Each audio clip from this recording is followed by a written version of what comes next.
오늘 우리에게 주신 하나님의 말씀은 욥기 21장 1절부터 16절의 말씀입니다. 구약성경 780쪽입니다. 욥기 21장 1절부터 16절의 말씀을 드라마 바이블로 낭독합니다. 제21장. 욥이 대답하여 이르되, 너희는 내 말을 자세히 들어라. 이것이 너희의 위로가 될 것이니라. 나를 용납하여 말하게 하라. 내가 말한 후에 너희가 조롱할지니라. 나의 원망이 사람을 향하여 하는 것이냐? 내 마음이 어찌 조급하지 아니하겠느냐? 너희가 나를 보면 놀라리라. 손으로 입을 가리리라. 내가 기억하기만 하여도 불안하고 두려움이 내 몸을 잡는구나. 어찌하여 악인이 생존하고 장수하며 세력이 강하냐? 그들의 후손이 앞에서 그들과 함께 굳게 서고 자손이 그들의 목전에서 그러하구나. 그들의 집이 평안하여 두려움이 없고 하나님의 매가 그들 위에 임하지 아니하며 그들의 수소는 새끼를 베고 그들의 암소는 낙태하는 일이 없이 새끼를 낳는구나. 그들은 아이들을 양떼같이 내보내고 그들의 자녀들은 춤추는구나. 그들은 소고와 수금으로 노래하고 비립으로 즐기며 그들의 날을 행복하게 지내다가 잠깐 사이에 수월에 내려가느니라. 그러할지라도 그들은 하나님께 말하기를 우리를 떠나소서. 우리가 주의 도리 알기를 바라지 아니하나이다. 전능자가 누구이기에 우리가 섬기며 우리가 그에게 기도한들 무슨 소용이 있으랴 하는구나. 그러나 그들의 행복이 그들의 손안에 있지 아니하니 악인의 계획은 나에게서 멀구나. 좋은 아침입니다. 오늘도 변함없이 예배의 은혜가 우리 가운데 충만하기를 소망합니다. 잠시 기도하겠습니다. 소망의 하나님, 이 시간 주님을 기억하며 예배하고 기도합니다. 다양한 마음과 상황 속에 있는 저희들이지만 주님의 말씀 앞에 잠잠하게 하시고 주님이 주시는 기묘한 말씀으로 우리를 평온케 하여 주옵소서. 말씀 앞에 무릎 꿇게 하시고 내 생각과 고집을 내려놓고 아멘으로 순종하게 하여 주옵소서. 기도하는 순간에도 성령님 붙들어 주시고 새 은혜가 오늘도 충만케 하여 주시옵소서. 예수님의 이름으로 기도드립니다. 아멘. 19장에서 욥이 한 말에 소발은 충격을 받았습니다. 자신들은 나름 욥의 모습이 안타까웠기에 욥에게 조금이라도 도움을 주려고 조언을 하고 있는데 돌아온 반응은 서운한 마음과 비방이었기 때문입니다. 또 하나님이 오신다면 자신의 편에 서서 친구들을 심판하실 것이라고 확신하는 욥의 말에 친구들은 분노했습니다. 이에 소발 역시 욥의 말이 고난으로부터 온 이상징후라고 간주하고 욥의 말을 어리석은 말로 평가절하하며 악인의 성공과 기쁨은 잠시이고 그 악인의 운명은 결국 허무하게 될 것이라는 명제를 다시 한번 천명하고 있습니다. 그러면서 욥이 계속 자기 주장을 고집하며 악인처럼 몰락할 것인지 아니면 친구들의 주장을 받아들여 하나님의 심판을 피할 것인지는 욥의 선택에 달려있다고 소발은 강조했습니다. 사실 친구들은 거의 대동소이한 내용의 말을 반복하고 있습니다. 그러자 욥은 21장 초반에 그렇게 말하는 친구에게 자신의 말을 경청해 주기를 요청합니다.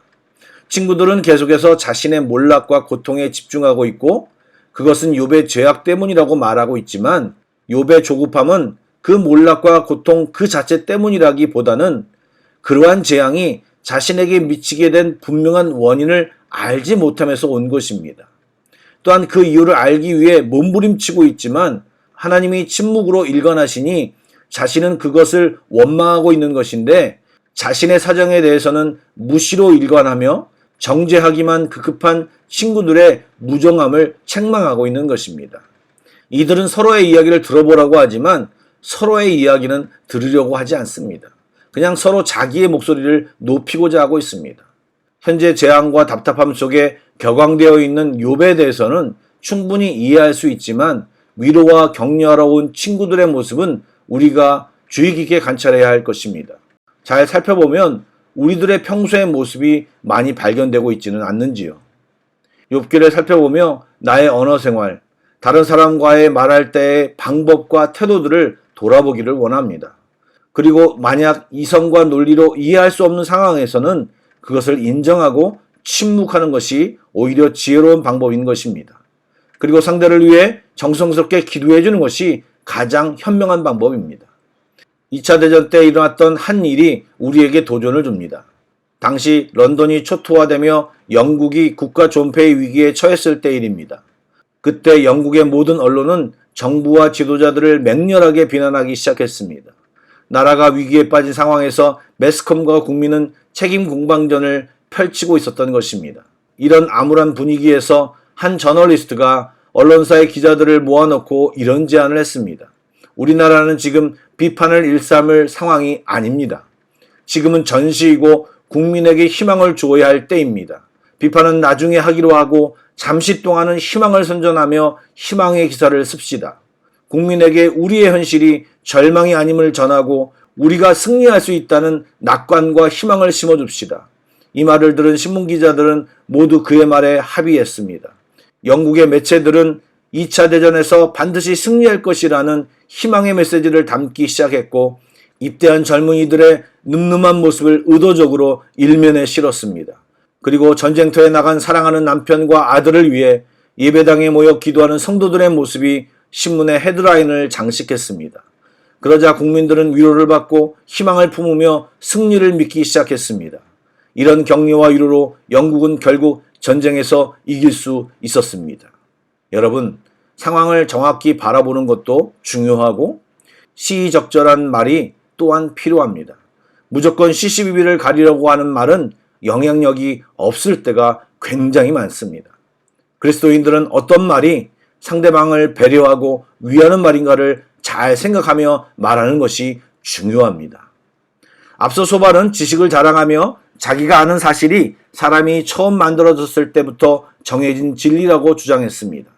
그는 그때부터 악은 틀림없이 패망한다고 주장했습니다. 그러자 욥은 그 주장에 대해 실제적인 반론을 제시하고 있습니다. 또한 21장부터 잘 살펴보면 그동안 다소 감정적으로 답변했던 욥이 어느 정도 평정심을 찾는 듯하고 굉장히 논리적으로 답변하기 시작하고 있음을 우리는 발견합니다. 욥이 뭐라고 말하고 있습니까?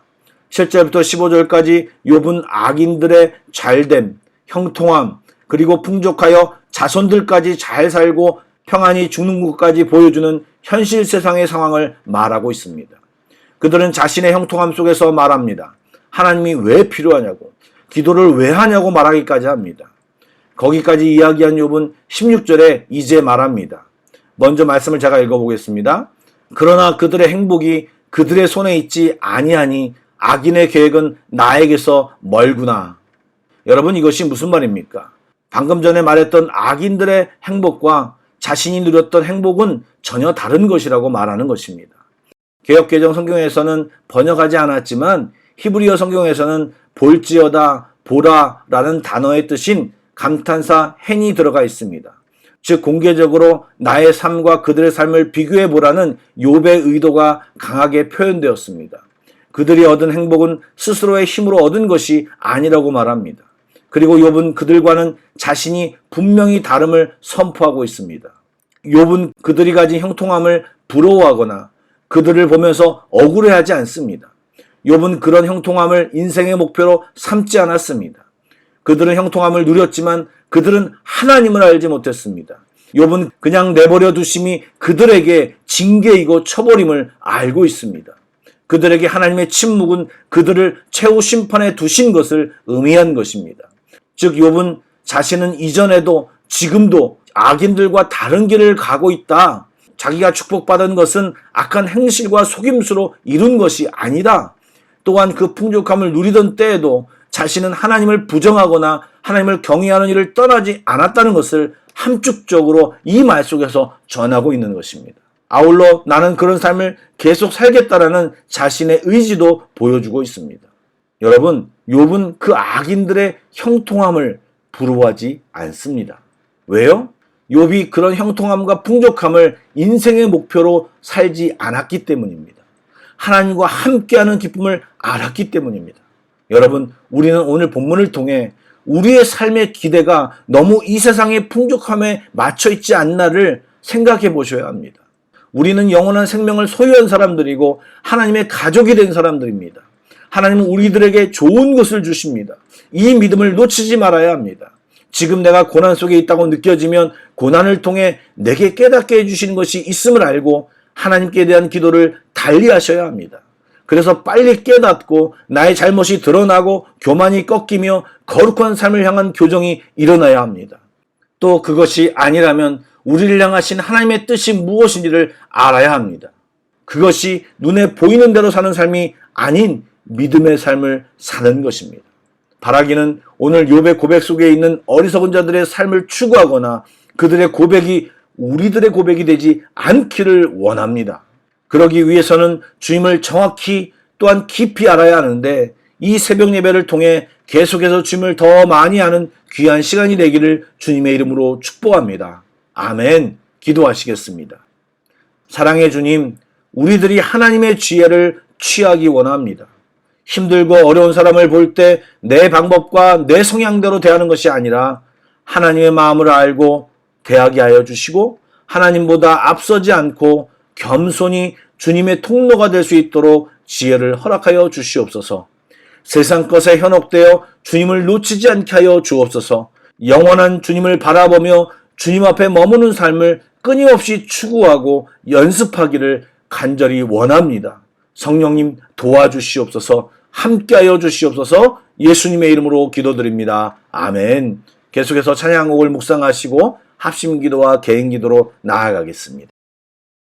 이 땅에 오직 주밖에 없네. 그 무엇도 나를 채울 수 없네. 주님의 평안 내 안에 있네. 그 누구도 빼앗을 수 없네. 이 땅에 오직 주밖에 없네. 그 무엇도 나를 채울 수 없네. 주님의 평안 내 안에 있네. 그 누구도 빼앗을 수 없네. 세상은 변해가고 소망은 힘을 잃어도 변함없이 붙드시는 그 구원의 손길. 폭풍이 몰려와도 두려움 물러가네. 우리 위에 싸우시는 그 손을 의지해. 이 세상 어디에서 평안을 찾을 수 있나. 목숨까지 내어주신 그 깊은 사랑을 우리가 바래왔고 꿈꾸어왔던 미래가 그 한없는 사랑 안에서 열리고 있네. 오직 주밖에 없네. 그 무엇도 나를 채울 수 없네. 주님의 평안 내 안에 있네. 그 누구도 빼앗을 수 없네.